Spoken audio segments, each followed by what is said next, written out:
Hi, good morning. Happy Thursday. Tremendous Thursday. Thoughtful Thursday? How about, I don't have a word for lazy Thursday for me. Certainly was a lazy day for me to start out with. Yesterday I got a chance to listen to Tony's talk, and he talked about how reluctant some people are to change. There's bugs out here. He talked about how reluctant people are to change. The whole process that we have been working with from the standpoint of my message about recreating yourself and that you're a new you and those things that went on yesterday all relate back to every tool that we've talked about. Good morning, Heather. How are you today?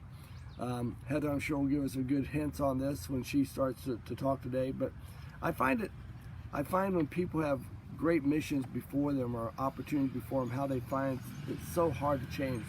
In our industry, we're in the business of transformation for people, and transforming their lives, the hope in that. And many times we get into terms of we want it more than they do. We see the potential in that person, and we're unable to move them to that because we can't get them to see that.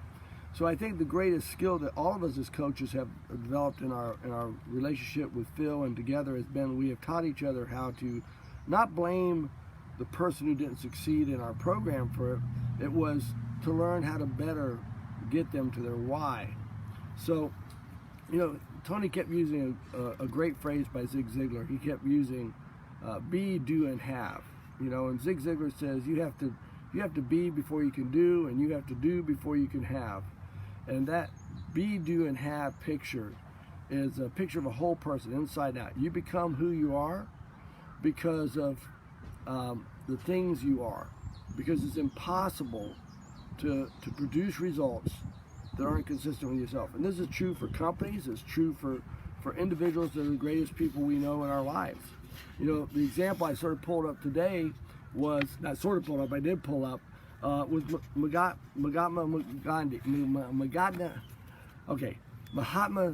Gandhi, okay? We know him as the person who freed India from the British rule. But did you know, even though he's regarded as one of the great men in history, did you know that he didn't start a great home? He didn't start out real great. He started basically a middle class family, low self, had trouble. Things are blowing around all over the place here. Wow. So, in fact, his first attempt at higher education only lasted about 5 months. And his parents chose to send him off to England to get an education. And he wasn't a very good student, but he did make it through in England. The change was good for him to go there, and he became a lawyer. The problem was when he came back to India, he didn't know India at all, so he couldn't get a lot of clients. He didn't do very well. So once again, here he is. He's failing miserably. So he migrates to South Africa and gets a job as a clerk. And Gandhi's life was changed one day while he was riding a train in South Africa, and he was in the first class section, but because of the darkness of his skin, he was kicked off the train, and he was first moved to the cargo section, the freight car, and they refused to go there, so he was kicked off the train. So it was then that he realized he was afraid of challenging authority, and he suddenly wanted to help people get out of discrimination. And he found the determination now to overcome that discrimination because now he had created a new vision for himself. He wanted to help people free themselves from discrimination and injustice. He discovered a purpose in life that he previously never had a sense of. And so it was part of his transition to being who he was. It was what made him, he found value and he found purpose in what he now had as his why and who he wanted to become. And because of that, think of the things that he accomplished during that process.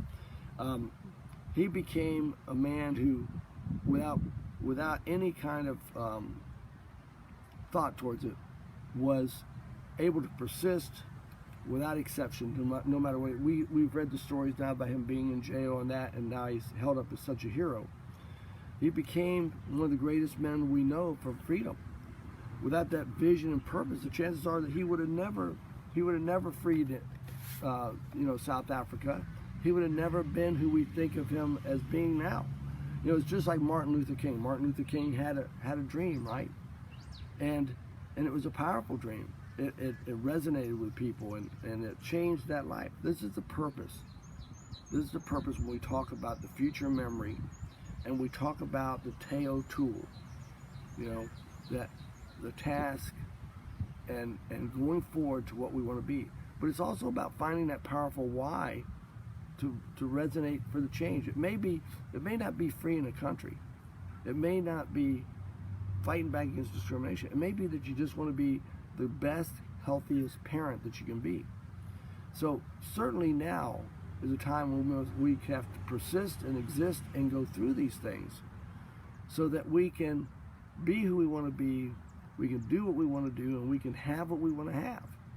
And if you want good health, if you want a balance in your life, the tools are certainly within this 55-day program, and I hope that you're taking advantage of them. Remember that Phil makes a great analogy for us. As he talks about building the Tasso tool, he talks about having the circle of discrimination. What don't you like now? And then that bungee strap becomes this agent of change for you with all these tools we have. Whether it's through the meditation, whether it's through the exercise helping you get more confident, whether it's that you feel yourself looking and feeling better, these are the things that drive you. But the thing you can't do is you can't turn around and change. When I used to talk about change in seminars, I would do an exercise where I'd have people look at each other right in the eye, like nose to nose, right? And I would say, okay, focus, look at that person and look at everything about them. Well, first thing is everybody gets sort of nervous at people staring at them up and down, right? So it's nervous. Then I would say, turn your backs to one another and take off something, change something about yourself. And so there was a little giggling and stuff, and they would turn back around and say, okay, pick out what the person changed. They would pick out what the person changed. I'd say, and they all motorcycle.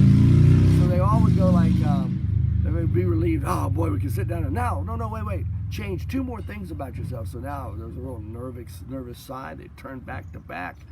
You'd see them looking around, and they were giggling. Some of them were horrified.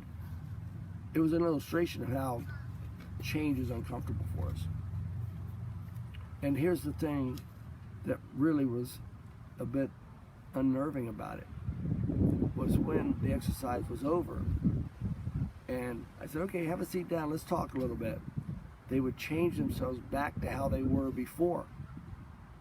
So change is not necessarily a bad thing. It has to be the thing we want to change to. And this is not only consistent for you and I as individuals, it's consistent for corporations. I'm blessed to be able to take up a few moments of your time every morning, so I won't go into the story, but search YouTube, look for Simon Sinek, and look at his story, The Golden Circle. There's a 5-minute version, there's an 18-minute version. And in there he's going to talk about the Wright brothers, and he's going to talk about Martin Luther King. And he tells you that all companies know what they do and how they do it, but not all companies know why they do it. And when they know why they do it, they're not just successful companies. They're tremendous successful companies. So all of us know what we do and how to do every day.